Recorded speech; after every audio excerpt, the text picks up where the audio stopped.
Welcome to Sci City. I am Matt Garrett. I'm an innovation fellow here at Sci City.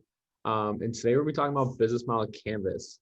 But before we get into Ben's talk about business model canvas, we do want to do a land acknowledgement.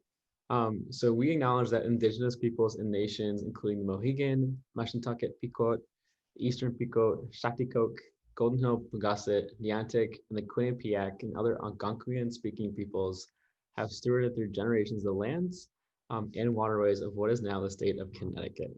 We honor and respect the enduring relationship that exists between these peoples and nations and this land.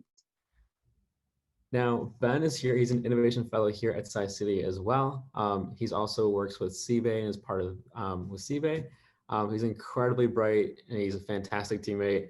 And he also asked a really good question in a meeting. And he's also the king of puns. So with that in mind, Ben, the floor is yours.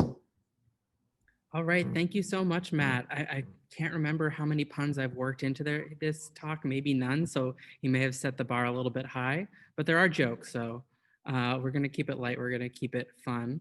I'm going to share my screen here. So we're going to talk about building out your business model canvas.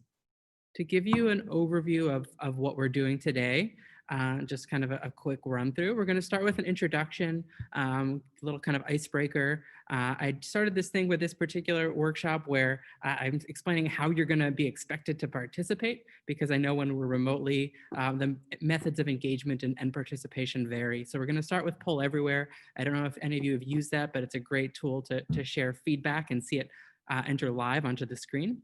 Then we're going to go over what is a business model, which is kind of the theory and idea that underlies the business model canvas.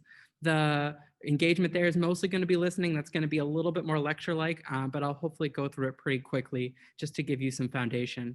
Then we're going to go over what is the business model canvas, learn a little bit more on the tool. We're going to build a business model canvas using an example. And to help build that business model canvas, I'll be asking for responses in the chat.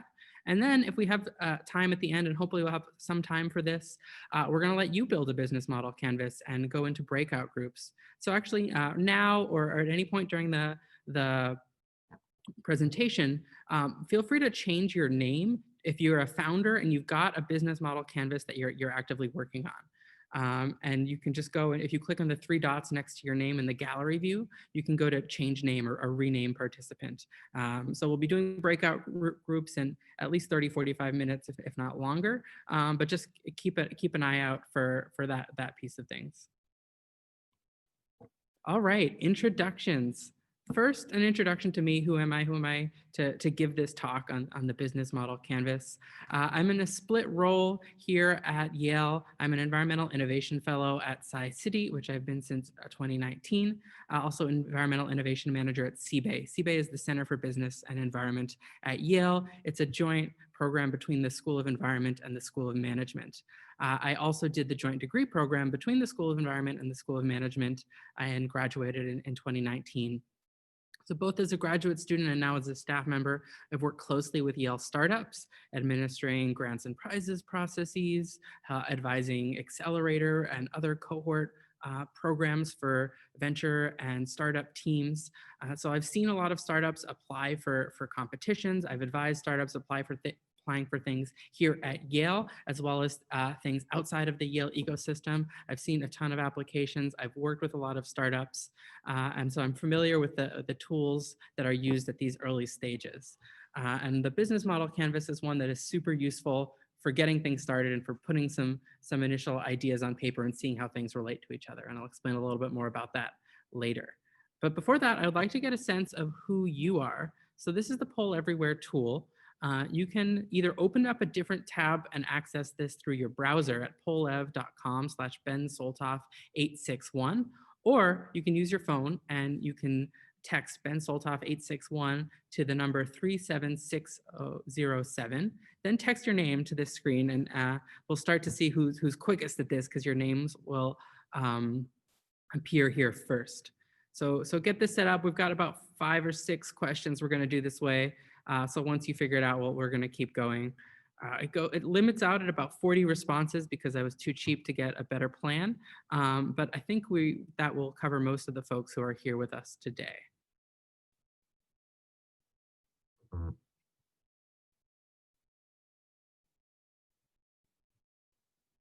Folks able to access this? Is it working?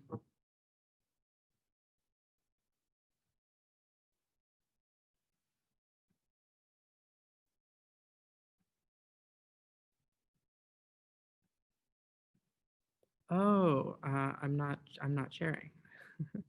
I seated it back over to Matt. Let me go back to this. Sorry about that.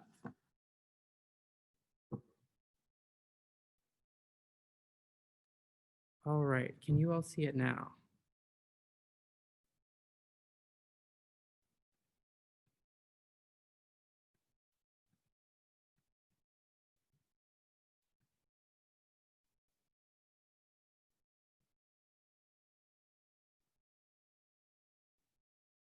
I got many chats in here saying that they couldn't see it. I'm gonna keep the chat more accessible so that I can get your feedback. But let me activate it. Okay. There we go. It's not a Zoom workshop unless you have a few technical difficulties.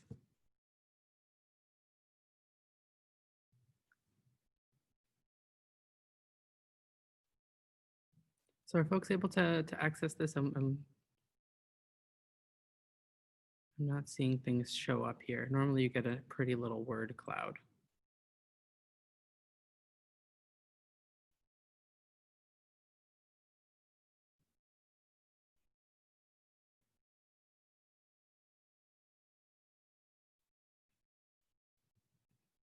Okay, let's try it now. Thank you. Appreciating the feedback here in the chat. I've hit activate. Look at that. All right. Thank you all for bearing with me. Appreciate that. Oh my goodness, we've got student here with us. I was going for names, unless we've got a lot of folks named student, but also good to see kind of where you're associated. No Brainer. Hi, team No Brainer.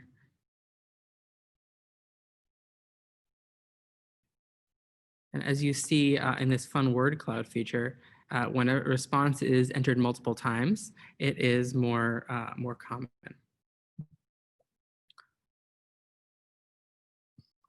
Got entrepreneurs, designer, Ritz, Jenna,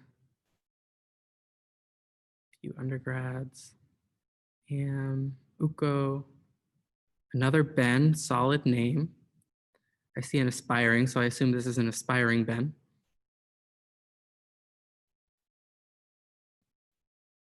Egbert, impact. Ah, yes. See, these are the word clouds that we love to see.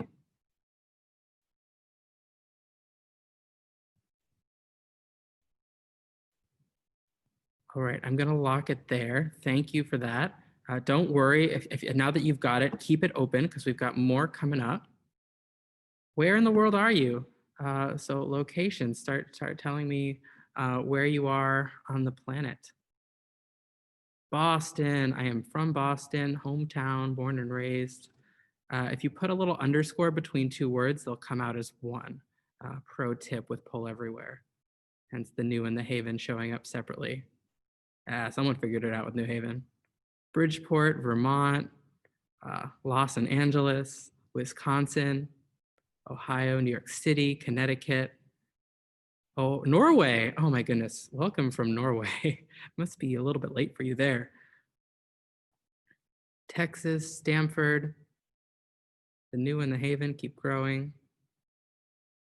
Some kind of area.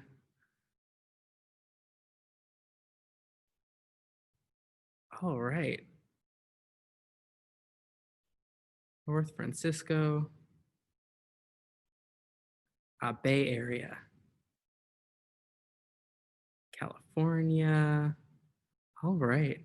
We're coast to coast represented on the US side. It's like Puerto Rico. Awesome. And a lot of folks here in New Haven. I'm not able to enter it on my side, but I am in the Sci-City building at 17 Prospect Street. So you can see our lovely new Sci-City digs behind me.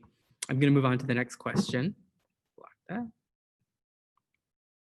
All right, what is your favorite emoji? This is one of my favorite things about Poll Everywhere. You can put in emojis. So emoji away. I want to see, what are your favorite emojis? All right, we got a happy wavy emoji. The eyes, the sketchy eyes. The inebriated emoji, the skull emoji. Ooh, strong come from behind for the eyes covered monkey. I don't even know what that blue one is. It looks kind of like a Halloween eyeball. Fist bump. Poop. Yeah. I was waiting for the smiling poop to come up. Ooh, Franken emojis. I didn't even know those existed. Ugh, I'm loving these emojis selections. Not seeing as many animals other than that. Ooh, the sunglasses. Great.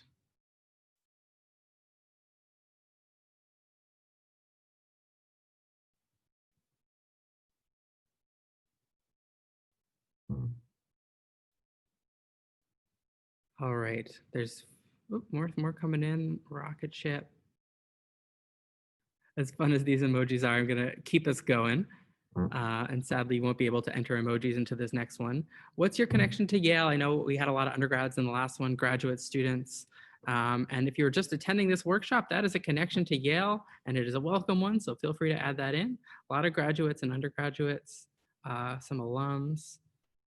You all are figuring this out really quick, so I really appreciate that. Ooh, staff member. That's great. Mostly graduate students, 50%. So this is helpful to know who you are and where you're coming in from. All right, 12% undergrads, about half grad students, some staff and alums, and a few folks from outside of Yale who are here joining us at this workshop. Great. All right, what's your connection to entrepreneurship and innovation? This is the second to last question. Are you working on a project? Are you hoping to start working on a project? Are you hoping to join someone else's project? Are you looking to build entrepreneurial skills, not sure how you're going to use them? Or are you just here because you did not have enough Zoom meetings today or in the last week and you really needed to get those numbers up?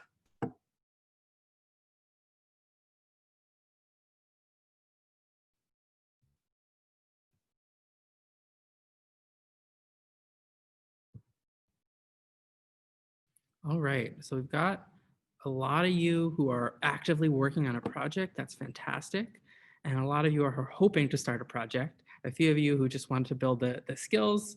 And we even had one who was just here for another Zoom meeting. Well, at the very least, we're going to add another Zoom meeting to your life. That is the lowest bar of expectations for today. All right, last question. How familiar are you with the business model canvas? You've never filled it out. You filled one out before. You've heard of it, but never filled one out. You never heard of it before signing up for this workshop. And again, the Zoom fixers there who just want more screen time. Oh, interestingly, even split between having filled it out, never heard of it, and have heard of it, but haven't filled it out. And we've got our Zoom fixers, as I expected.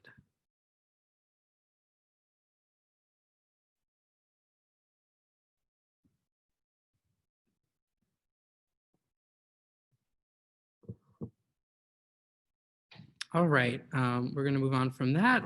Thank you for engaging in that poll everywhere. It's hard to get a sense of what's going on in the audience when you're in these Zooms. I'm sitting alone in this big Sci-City classroom. And sometimes I've done other Zoom workshops where it's just hard to get a sense of who's out there and what they're into. So the poll everywhere is really helpful. So thank you all for engaging with that.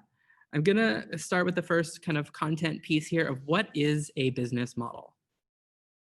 A business model, in short, is how you plan to make money. It's a holistic framework to define and understand your business. there's not kind of a clear set of walls over what is your business model, what needs to be included in a business model. The framework we're going to go into has a very standard set of questions and set of boxes, but the business model itself can take a lot of different forms, and it can look a lot of different ways. But generally, it's the kind of the main who, what, where, when, why, and how of your operations. It's kind of going from an idea to the set of concepts around it that allow you to execute that idea and make money from that idea or financially sustain that idea in some way. It also gives you a way to form and test assumptions and make decisions to actually move forward in implementing your idea. It's not, however, a step-by-step playbook. It's not kind of, we're going to do this by X date. We are going to do step 1, step 2, step 3. You can make those kind of schedules and timelines, but the business model is kind of a larger scale thing of kind of what are you working on, and how does it function and operate. So I'm going to go into some general kind of business model questions, some core things to answer, and then we're going to dive into the business model canvas, which has its own set of questions. Before that, I want to give you an example of a not so great business model. These are the Underpants Gnomes from the show South Park, and their business model, as you can see, has some major gaps and flaws. They know kind of what their activities are going to be. They know that they want to generate some kind of profit, and they haven't really sorted out that big, messy question mark in the middle. That is what the business model canvas is great at helping you to do, to get from kind of what you want to do, what is your brilliant idea, and how is it actually going to make a profit or some other form of revenue and financial sustainability. A core question here is, why does your venture exist? Some ventures are profit driven. You've got some examples there on the left side. Pfizer, a big drug company, Walmart that sells any kind of consumer product you can imagine. Apple, you probably are very familiar with Apple. I am presenting this from an Apple laptop. NBC Comcast in the media side of things. Then you've got things that are primarily mission-driven ventures. A lot of the ones here are nonprofits. So like the Make-A-Wish Foundation that helps sick children, Teach for America that places teachers in the communities where they may be needed, Connecticut Food Bank that provides food to needy families, and of course Yale University has an educational mission. And then there's that area in the middle of mission-driven and profit-driven. These are mission-driven for-profit organizations. I think that some would argue Yale might also fit into that profit-driven category, but that's an issue for another day. Tuckerman & Co, though, is an example of a Yale startup that makes organic cotton dress shirts. You all may be more familiar with Patagonia, another clothing company that puts sustainability and social impact central to their mission, and Method, the soaps and other hygiene products company. Feel free to post some questions in the chat here if you do have questions as we're going through this. Otherwise, I'm going to go through the slides and we'll be a little bit more participatory when we get to the business model canvas session. So another key question is, what are you providing? A lot of companies provide products, others provide services, some provide both. Products can be a physical product like a car in the case of Tesla in this example, or Medtronic does medical devices, but it can also be a program or a piece of entertainment content, and that's the example of NPR. A service is something that is being done for you. I actually think this was made a few years ago, but Netflix would move more and more into that product and service, whereas the TV shows they're making are the product, but the streaming it for you is the service. New York Public Library isn't selling you books, but they're giving you the opportunity to borrow books. Comcast is connecting you to cable service. They're not making the shows, they're giving you access to them. Amazon Web Services has services right there in the name, and doing a lot of the backend servers and web operations for a number of different companies. And then there's these ones in the middle that are both products and services. So Gillette will both sell you the handle to a razor, but will also regularly sell you the razors to shave with. It's kind of a classic example of recurring revenue. Keurig sells you the brewer of the brewing device, but also the pods and that can kind of be considered a more service recurring revenue model. Microsoft Office as well, in terms of the licensing is also kind of in the product and service middle ground there. All right, who is your customer? Here's one I'm going to ask you to contribute in the chat. Does anyone know what B2B stands for, B2C stands for? Someone knows, I'll just read out the first one that goes into the chat. Business to business, there you go. And business to consumer, business to customer. So businesses that sell primarily to other businesses, like IBM and Salesforce, do computing and constituent relationship management softwares primarily for businesses. Business to consumer is like Apple selling you all of the many devices that Apple sells you, or a nonprofit example, Khan Academy with educational services. And then there's also B to B to C, and this is where business models start to add layers of complexity.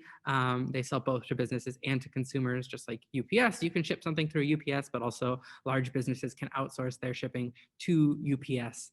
And the UPS can handle that last mile piece of the supply chain. Also, Amazon has the web services piece, but also a marketplace for consumers. And as you add these B2B to C components, you get these bigger and bigger and bigger companies that have more and more features and functions. How are you selling? There's all sorts of channels that you can sell. I'm going to start with the for-profit, and then I'll add some nonprofit examples as well. There's software as a service model. You're selling the software that someone is paying a licensing fee for. You're selling products online or in a brick and mortar store. You've got some cool technology that you have all the secrets to, but you license it out to others to use. You're selling wholesale, as in you're selling items that others are going to sell. A lot of food companies sell wholesale to grocery stores, and the grocery stores sell it to consumers. There's marketplaces like eBay and Amazon where they're not providing any of the products themselves. Well, in the case of Amazon, they've started to do that more and more, but they're creating a place where buyers and sellers can meet up. Directly selling to the consumers, they're selling to manufacturers. There's all sorts of examples of how you're selling a product or service and making money from it. There's also some examples of how you're funded on the nonprofit side. This comes from an article from the Stanford Social Innovation Review. The link is at the bottom, and we can share these slides after the workshop. But there's all sorts of models of how a nonprofit can make revenue. There's kind of donations from individuals. That's this Make-A-Wish heartfelt connector. There is providing a service to folks who benefit from them, and then primarily operating on donations that come back from those beneficiaries. Those of you, seem like the majority, who are Yale students are actively part of this process, and you will see when you graduate, Yale will tap you up for that money because that is how they're funded. That is a key part of their business model.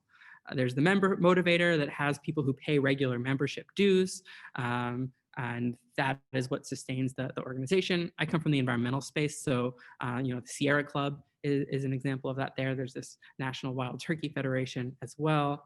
There's medical research institutes that are operating from kind of a few big budget donors that are providing that money. So, if you can find wealthy folks or foundations that are supporting a nonprofit mission. There's public providers, so often kind of tied to government, but also other ancillary services to the government, organizations and foundations working with the government.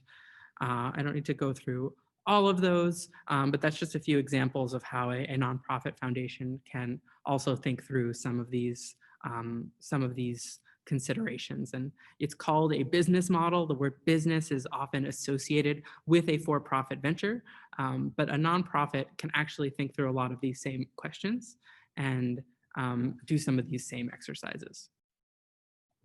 Another one is kind of what happens further down the line. What is your plan for scaling and even exiting the business? Exiting is a fancy word for selling the business to someone else, or in some way moving on from the business.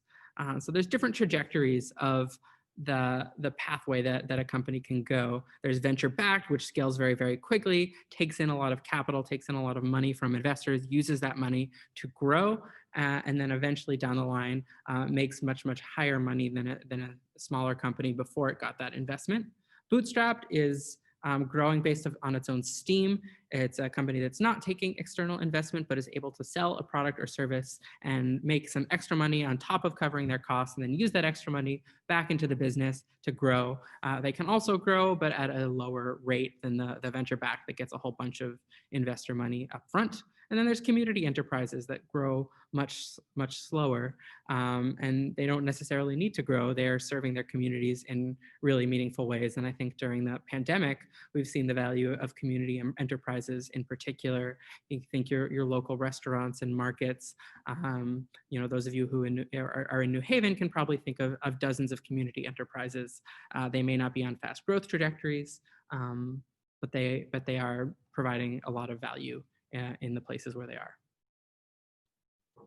So some examples of these, you've got a couple New Haven businesses, Merwin's Art Shop and Yorkside Pizzas, community enterprises. Kind of this pathway also determines how they're funded. These will often have money that is from the owner or from the family, from customer sales, or from credit that can take a loan from a bank, because they're a little bit more stable and can be less risky than some of these fast growing ones that depend on growing really fast and succeeding in a more competitive market. There's bootstrap companies, even some you may have heard of, like Spanx and MailChimp, have started growing mostly on funds they were generating from their products and services. And then you get the venture-backed ones. A lot of things that you see as apps on your phone started as venture-backed startups, getting money from a variety of kind of initially maybe self and family or angel investors, but later on venture and strategic investors. So those are some core parts about a business model.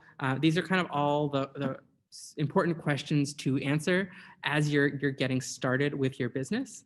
And the business model canvas is a structured way to help kind of reach some of the answers to these questions and to sort out what you're trying to do when you're starting a business. Before I move on to the specifics of the business model canvas, are there any questions? Feel free to put them into the chat.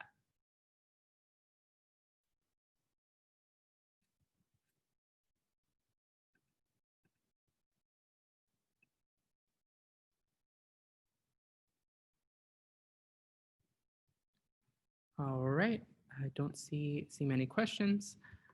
So let's go to what is a business model canvas. So business model canvas is an exercise for exploring your business model. What shows up on the business model canvas is not your entire business model, but it's some key questions about your business model that will help you to grow and develop it. It's a short way to answer some of these key questions. You can do it over the course of one exercise. If we have time, some of you may even walk away from here with a business model canvas or with some of the core questions answered. And it puts it all into short, fun bullets that fit on a single page. It's not a must-have for partners and investors. I saw from who's attending, a lot of you are also in the Storytelling with Spreadsheets and Storytelling with Slides program. Those programs are developing a pitch deck and financial model.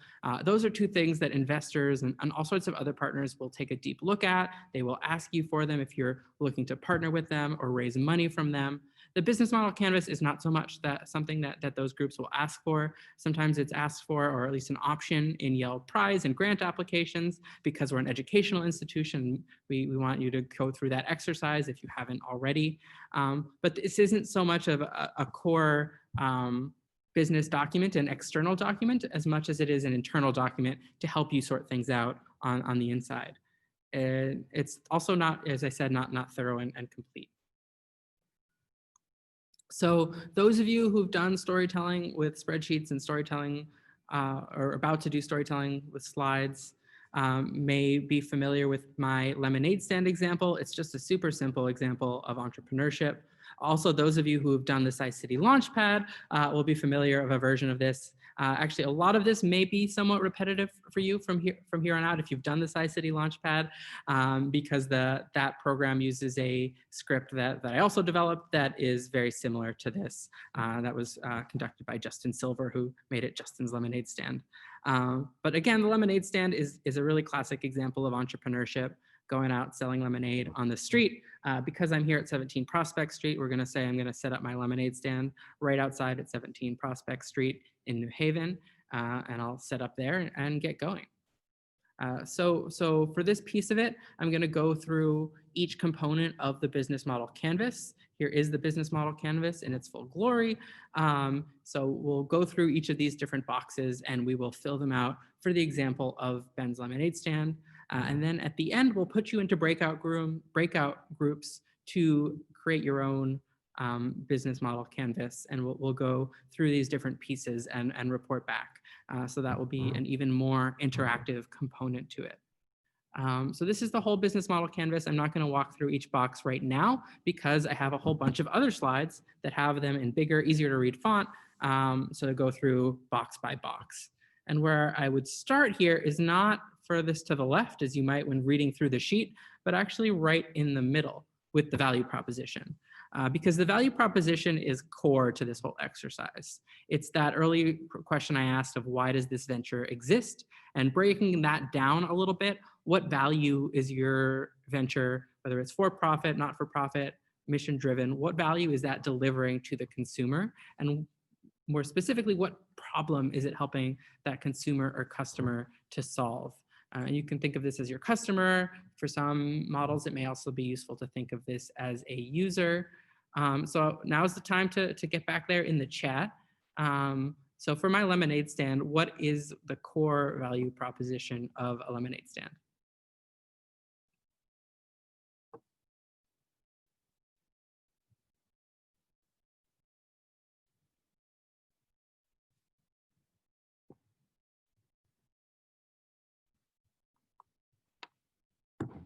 Provide refreshment, satisfy customers' thirst. Exactly. We've got thirsty customers. They want a cold, refreshing glass of lemonade. We're just kind of getting out of the season where that's a huge value proposition in New Haven. But on a hot summer's day here, that is a really valuable thing.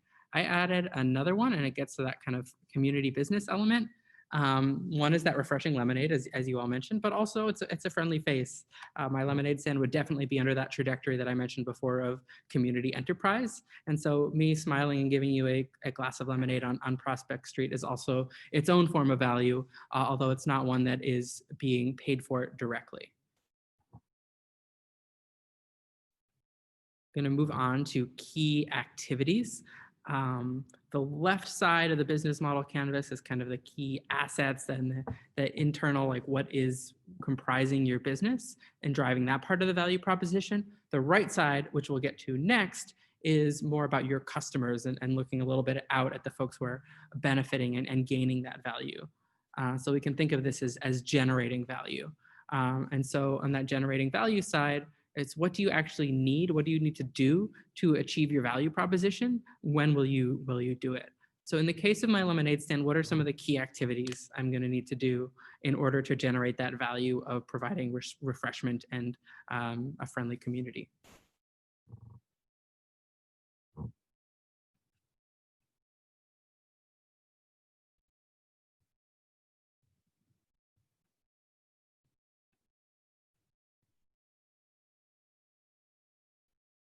Get lemons and make lemonade. Exactly. When life gives you lemons, you make lemonade. Juice the lemons. Exactly. This is a really simple example. But another one there is to make conversation. As I said, my value proposition isn't just the best lemonade. I probably cannot sell lemonade cheaper than you'd find it in the Stop and Shop. But you get a nice conversation and you get it when you need it.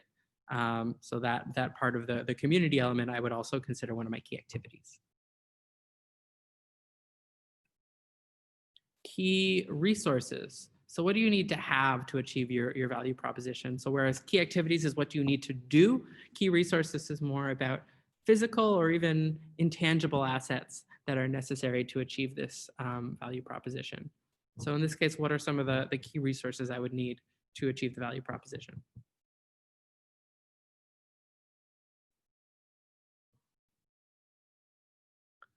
Lemons, cup stands, time, smiley face. That's a great list, Dante. Approachable folks, lemons and personality. Yes. So there's the lemons. I also kind of took a bigger approach to this than just the ingredients. There's also the lemonade recipe. The lemonade recipe is not a physical asset, but it's actually a really important asset that might differentiate what I've got from what you find in Stop and Shop. Let's say I'm using my great uncle Billy's famous lemonade recipe that has been passed down through my family. That would be one of my key resources, in addition to the actual ingredients you need to make that happen. And then there's the lemonade stand itself. That is an important asset. The folding table handmade by my Aunt Bertha that I am going to put out there on Prospect Street and sit down at to sell my lemonade. So there's a physical asset in the table, but also an intangible asset in the recipe. Key partnerships. This is a who question. Who are the key partners and suppliers, and what are the key resources and activities that they provide? So who do I need to partner with to make this lemonade stand work?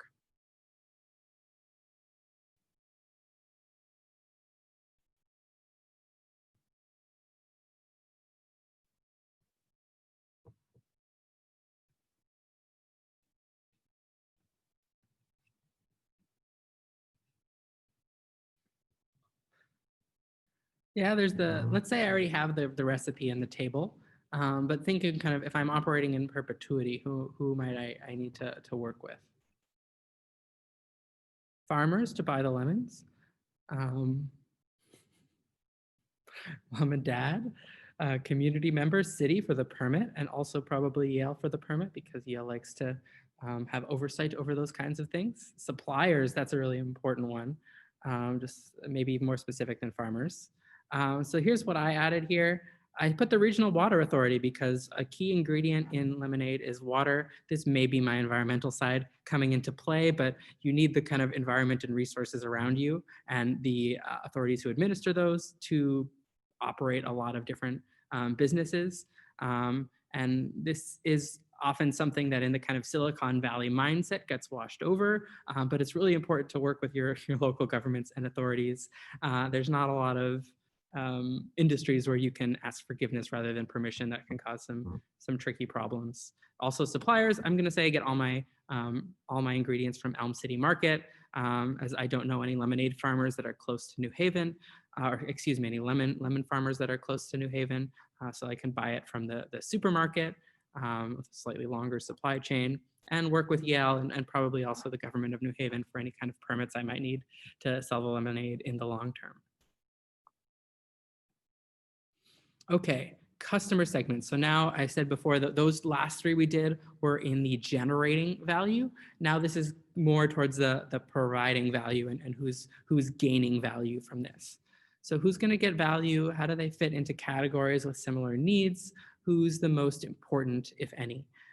So if I'm out there on Prospect Street, who might be some of my customer groups? Obviously, it's going to be the passersby on Prospect Street, but how might I break that down a little bit more to better understand who I'm dealing with? Students, exactly. So students are going to be a definitely a big group. I am right here on Yale's campus. Even during COVID, there's students moving about. So that is an important customer segment. Are there other customer segments though? Yeah, professors and staff. They may have different needs. They may not be moving around as much because they've got offices and they spend most of their time there. So maybe it's just on the way to and from work, but they're still probably very important customer base, and maybe they have more money to spend.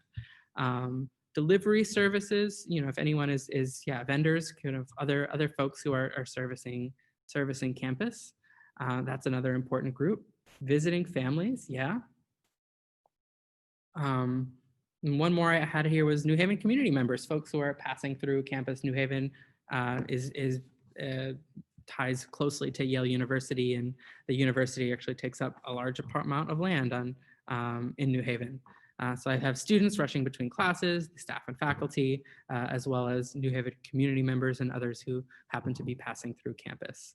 And I can start to think later on, might I have to vary my strategy for dealing with these different customers? Again, so how do I interact with each of my customer segments? What are some of the relationships that I have with my customers? Any thoughts here?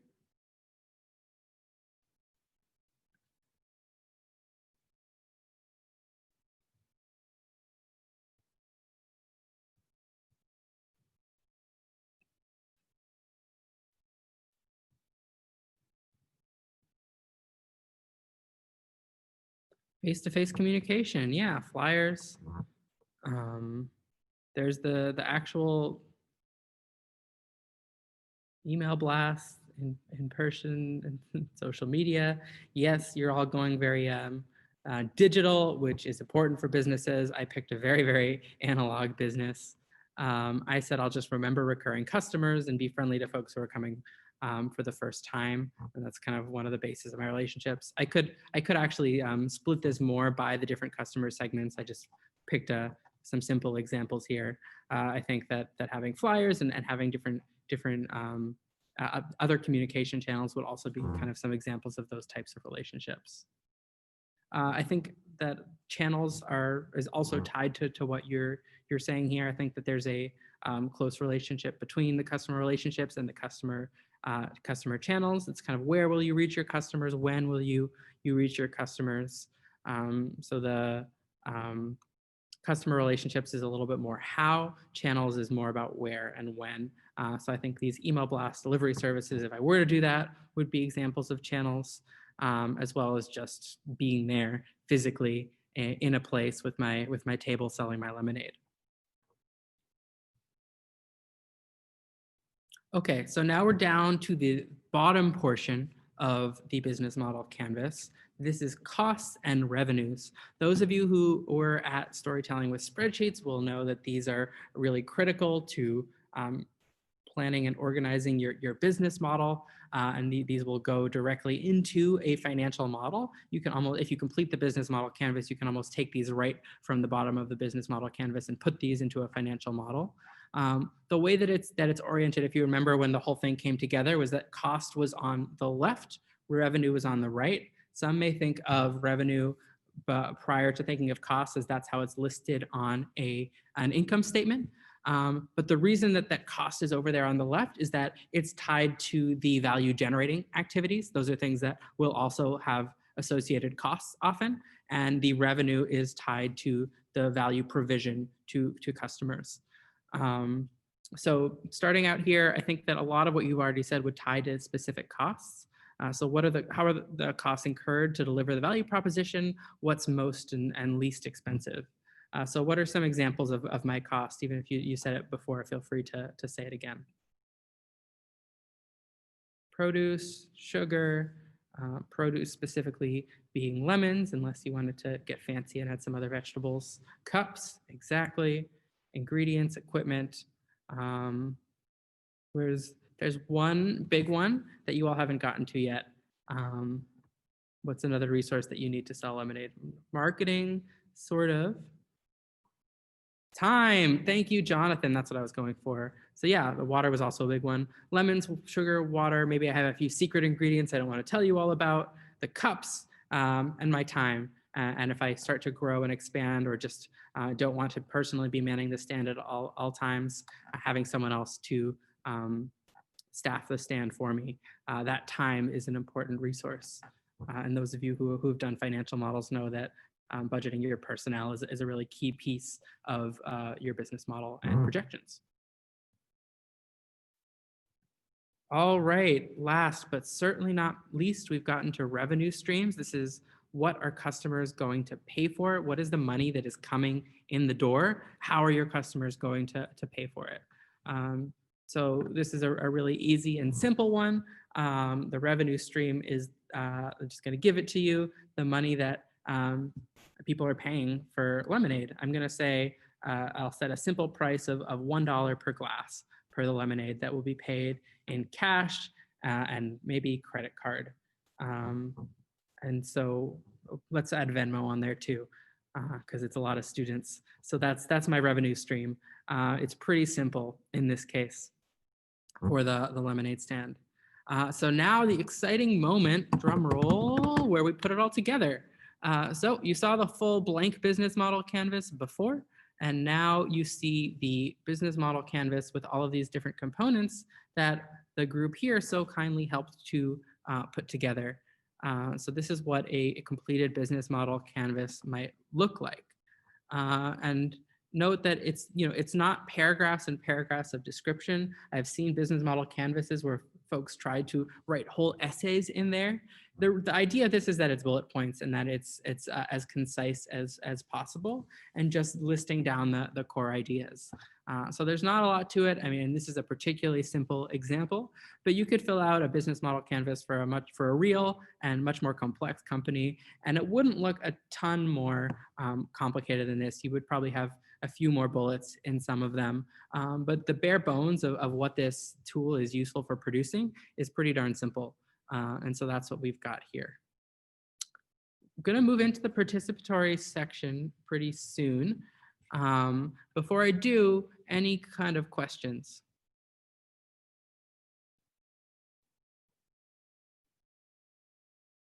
Feel free to raise your hand, post questions in the chat.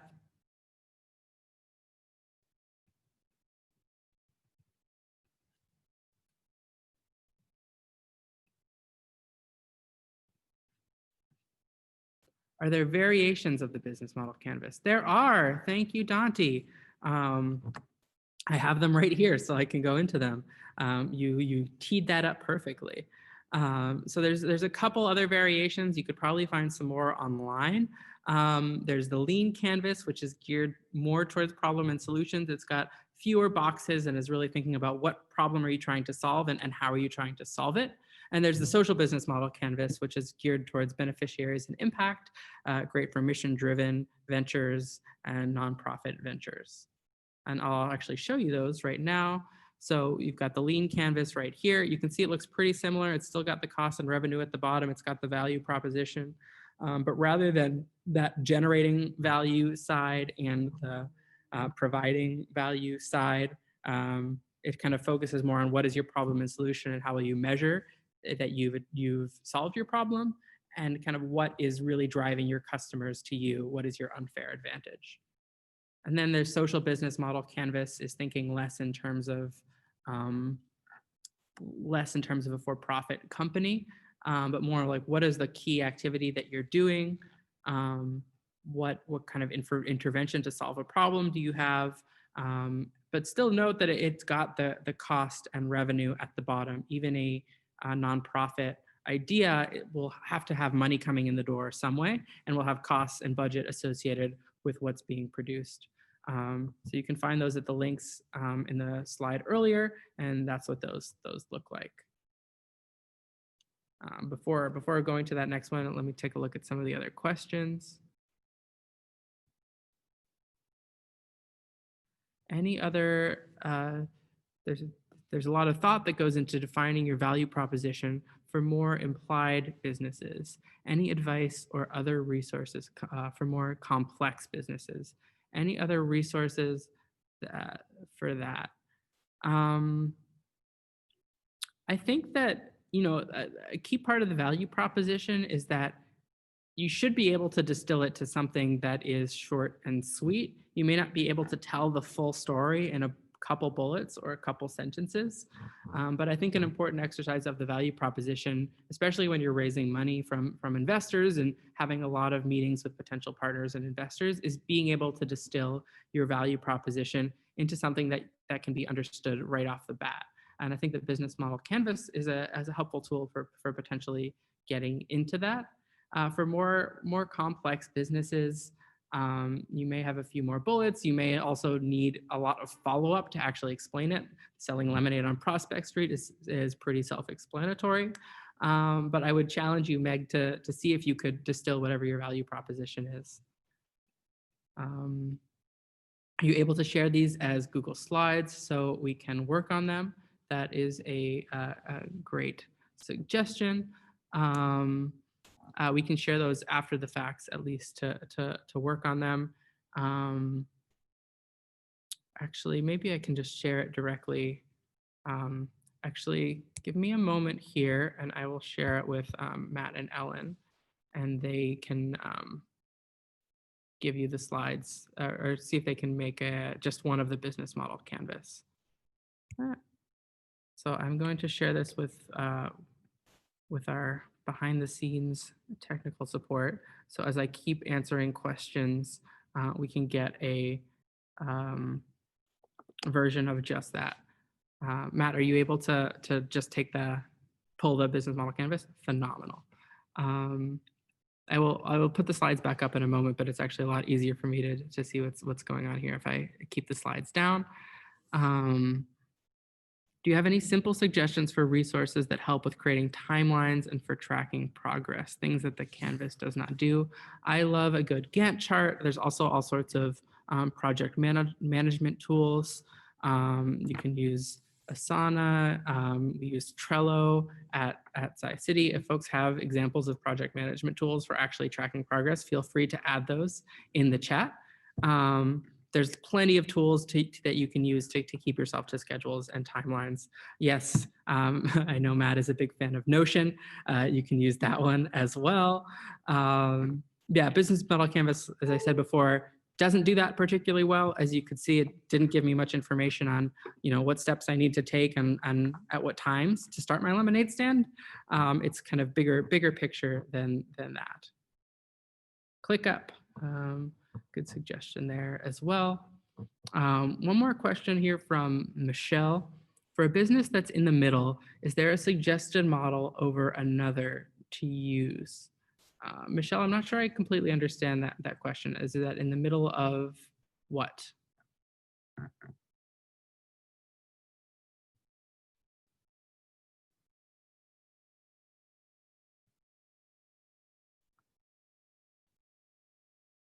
Part not for profit, for part non-profit. I would just play around with it. Today we're going to dive into the traditional business model canvas. So maybe see how that works for you, see how that applies. And if you're struggling to fill out the business model canvas, then maybe try the social business model canvas and see if it better applies to what you're trying to do. Any other questions before we move into the participatory piece of this?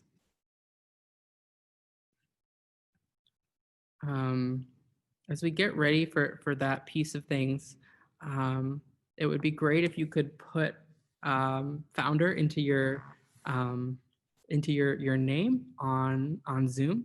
So the way that we're going to do this participatory section is that we'll put folks in breakout rooms with founders who are actively working on something where they have ideas for the business model canvas. And in those groups, they'll work to put together different pieces of the canvas. We're going to start just by diving into the value proposition for about 5-10 minutes, and then come back and share that. And then maybe we'll do 1 or 2 other sections after that. So the way you change your name is to go to the 3 dots, click rename, and put it at the beginning of your name, and that will make it easier for Ellen to figure out who you are.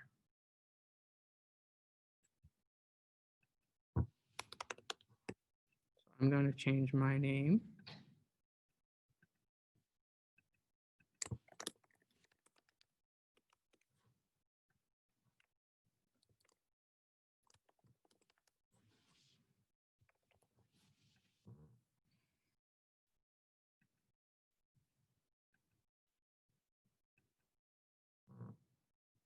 Well, we've got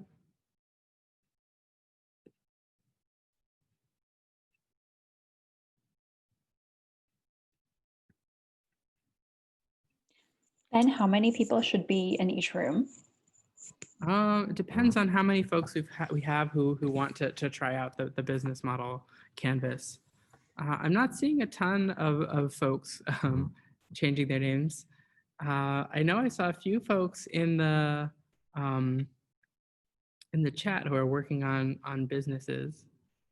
I'm not sure if the African Green Charcoal represents a business that might be interested in trying out the business model canvas. I know I see a few folks who are in the Launchpad.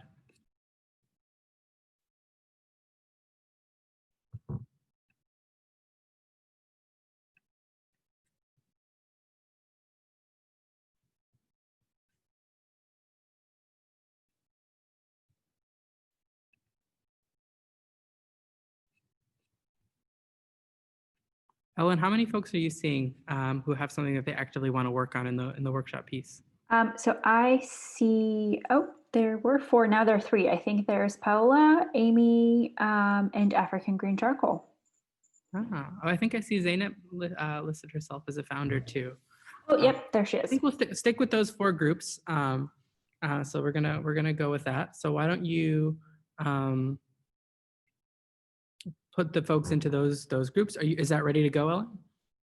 Give me 1 minute. Okay, Ellen needs 1 minute, which is perfect because I need 1 minute to explain what we're going to do. I'm going to give you 5 minutes because we're just going to talk about the value proposition. So look at this one box. Matt sent out a PDF that had the whole canvas in it. So you'll be able to see that centerpiece with the value proposition. And you can just write it down on a piece of paper, and also have one person who is going to report back and decide on that in the next 5 minutes, and have that person change their name to reporter. So I'm going to be looking for folks who are reporters from your groups. And if no one puts themselves as a reporter, I'm just going to call on the founders. So founders, make sure you have a reporter so you don't have to be the ones to present out. But I'm going to ask you to think about what is the value proposition. Founders, if you have a clear idea of it, see how you can explain it to the other folks in your breakout room. See if it makes sense to them, see if it's clear to them, workshop a little bit with them, have a conversation for 5 minutes, and try to get a couple bullets about your value proposition that will then come back and share out in about 5 minutes after doing the breakout rooms. So those are the instructions for now. Ellen, where are we on breakout rooms? We're ready, Ellen, so send folks to their rooms. There you go. How much time would you like to give everyone? 5 minutes. Perfect.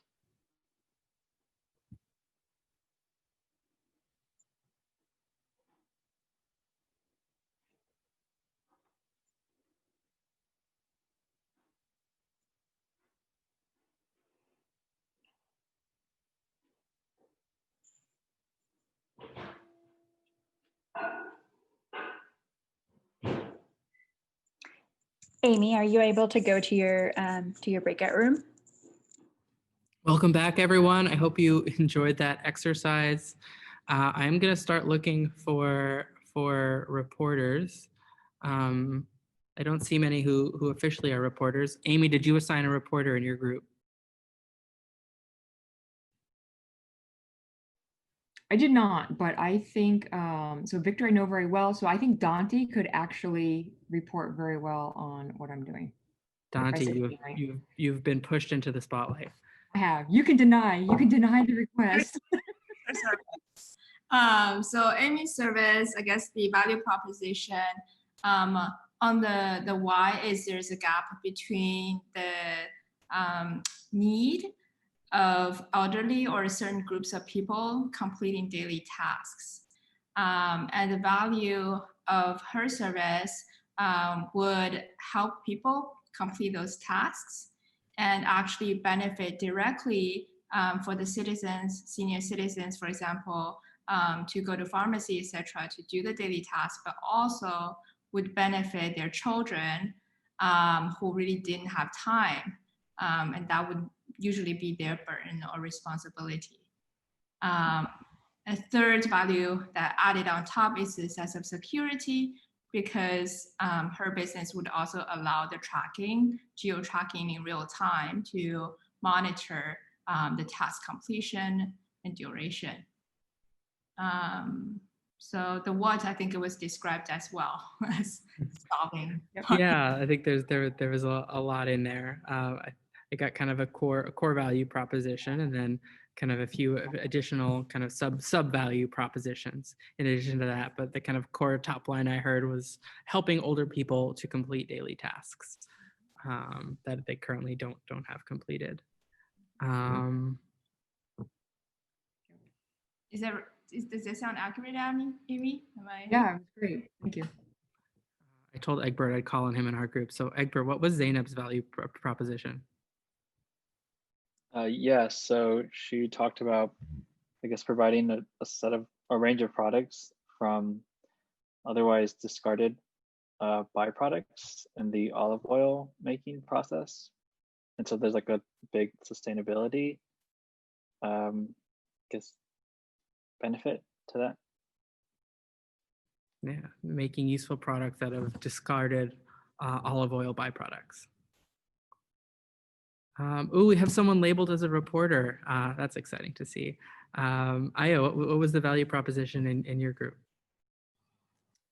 Well, our business is a STEM database, and we're providing comprehensive data, access in a user-friendly way to undergraduates, graduates, and postgraduate students. So, and we're doing it better than our competitors because it's a comprehensive, sort of user-friendly platform that currently doesn't exist.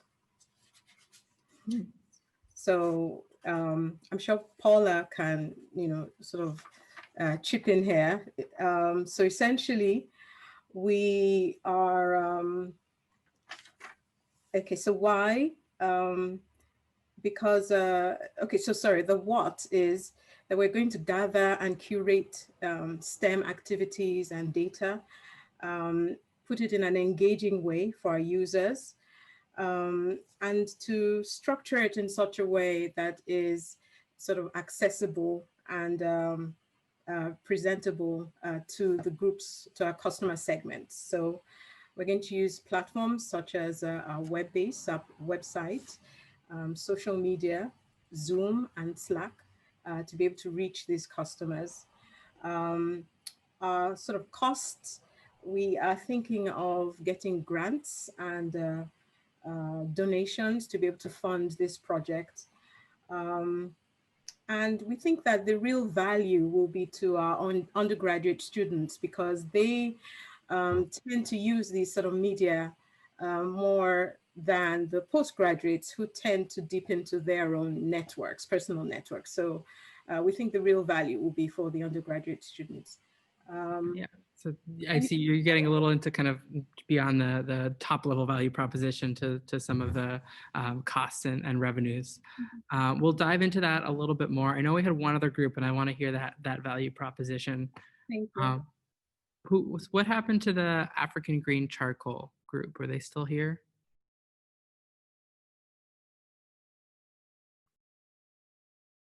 I don't see that founder. Was anyone in that? She was having a lot of technical difficulties, so we couldn't get her audio, unfortunately. So I don't think we have too much to report back. Oh no, I'm sorry to hear that. Ellen, can you split that group among the other three? Who was with the African green charcoal? Okay. Yeah, if you would be able to let me know if you were in that group, I will split you. So Ellen's going to rearrange our group, so you'll have a new group member. We're going to do one more set of breakouts. Thank you to the Valiant group that stuck around for the breakout sessions. We always have a little bit of a curtailment when we do the breakout session piece. So props to those of you who stuck around for that piece. I'm thinking of what would be the best one to do. I am tempted to go right to costs and revenue streams. I think that if you were doing this, it's helpful to sometimes kind of list the value generators as well as the value provisions. But that all kind of gets to this cost structure and revenue stream. So I'm going to jump to cost and revenue because I think it's interesting, and I kind of want to hear what you have to say for these different ideas. But don't forget about these other boxes. So for the cost structure, it's how are costs incurred to deliver your value proposition. You know, what is expensive, what is more expensive, and what is least expensive. And for revenue streams, what are customers actually going to pay for, and how are they going to pay for it? So we're going to take maybe 7 to 10 minutes. Ellen, why don't you put 7 minutes on, and if folks need a little bit longer, we'll go into that. With these groups, go into the costs and revenues. And maybe I'll have one group at the end share some costs and one group at the end share some revenues. And then we'll wrap up in about 15 minutes. So Ellen, are we ready for breakout rooms? Hello, everyone. Welcome back. Thanks for sticking it out to this point. If you set a new reporter for this last piece of things, feel free to mark that person. I'm gonna lean on Michelle and Egbert to share from our group because I was with them, and so they had the unfortunate luck of the draw to be in a breakout with me. But quickly, Michelle, what were the costs for Zainab's idea? So we had a bunch of them, but our top three that we identified would be the raw materials, packaging of the different entities that she's going to be producing, and processing fees. Great. And Egbert, what was the revenue? So she's planning on selling 3 types of products online to consumers. It was lotions, soap, and loose leaf tea. Awesome. I primed them very well for that, but let's see if someone else can do it. Io, you were a great reporter before. Can you report back on Paula's business? Okay, I'll give it a stab, and then Paula, please chime in. Yeah. Okay. Okay, so, all right. So the costs that we would be incurring are essentially the development of the platform. So it's going to be the website. So we need money, for the domain, to also develop storage, because it's data that we're dealing with. So a lot of storage we'll need. And those are sort of the main sort of areas that will incur a lot of costs. And the way we're looking to sort of fund those through grants, through National Science Foundation and other sort of large organizations like that. We're also looking for seed grants and donations. And essentially, we're a nonprofit, so we're looking for all those sort of monies because we plan to offer a free service on our platform. And then certainly for the initial phases, it's going to be free. But as time goes on, we aim to develop our own original content. So for instance, webinars and courses that we can then, ask subscribers to pay a little fee for, and then generate some income that way. I'm gonna ask a follow-up, but I'll ask it to Paula because it's her idea. So the revenue is coming in from donations. Is that small individual donations? Is it big, large donors? Is it institutional grants? How would you kind of double down on where that revenue is coming from? So initially, we're hoping to get it from institutional donations. And once we've been more established and transformed from the database to a platform, we would start with small individual donations. And once we've solidified a user and membership database to know exactly where our demographics lies and where our users are mainly navigating to look for opportunities, then we can use that as a way to navigate how to ask institutions for donations and funding that would be more individualized. Great, thanks, Paula. I know we have 3 minutes left, so I want to make sure the last group can report back. Amy, who would you assign, or do you want to jump in for the 1 minute overview of costs and revenues? Sure, I can do it myself. So cost, I have things like I gotta pay the staff that's going to be the helpers. I got to pay for the app development and for it to continue being developed. Same thing with my web-based platform. Marketing costs, COVID testing because it's people helping people. And also the background checks because again, it's people helping people. Some of the streams of revenue is obviously the tasks themselves would be a source of revenue, but also using tier pricing for things like, you can pay the regular person helper to go to the doctor's office with your mom, but if you want a nurse to go, then you're going to pay extra for that. Or if you want peak hours, you would pay extra for that. So tier pricing in that sense. And then let's see, I got 2 minutes. So then your other question was ways of generating funding revenue. Was that the third question? Where's the money coming to your enterprise from? Okay. I think So currently I'm at the friends and family stage, angel investing, hopefully, and then from there to VCs or yeah, to VCs. so. The funny piece of the revenue is actually the first part you talked about of just kind of what your revenue model is. The funding is actually the actual finance is not part of the business model canvas, but an important question, and especially one that would go into business model development. And I'll actually use that as a great segue. If you want to keep building on this and keep developing it, Matt, I keep saying Max. I know Matt's name. I just have been talking for a long time today. Matt sent out the PDF. We can also send out some of the slides after the fact. Feel free to get in touch with me for questions or with Matt if you want to follow up here. But if you really want to get digging into your business model and your business plan, we have a whole series set up for that starts tomorrow. So join us for that. It's called Storytelling with Slides. We also have a one-off called Business Plan Development. The one-off is the first session of the later one. So if you want to just give it a test, come tomorrow for the Storytelling with Slides / business plan development presentation. It'll be a similar format to this, going through a more in-depth plan for a business. And then we'll have you actually fill it out over the course of several sessions and hear from a panel of investors and founders who've actually used a template, do this template or similar pitch deck to actually raise money and advance their ventures. So highly recommend joining for those sessions. You can find them on the SciCity website. But other than that, thank you so much for being here. I know it's 7 o'clock. I will stay on for a few minutes to answer questions, but I do want to give you all a chance to get on with your evening. Thank you so much for participating. Thank you for engaging with our multifaceted forms of participation and engagement. We had multiple channels here using the language of the Canvas. Thank you for participating on all of them. Hope you found this useful and helpful. Have a wonderful evening and take care. Thanks, Ben, for leading too. This was great.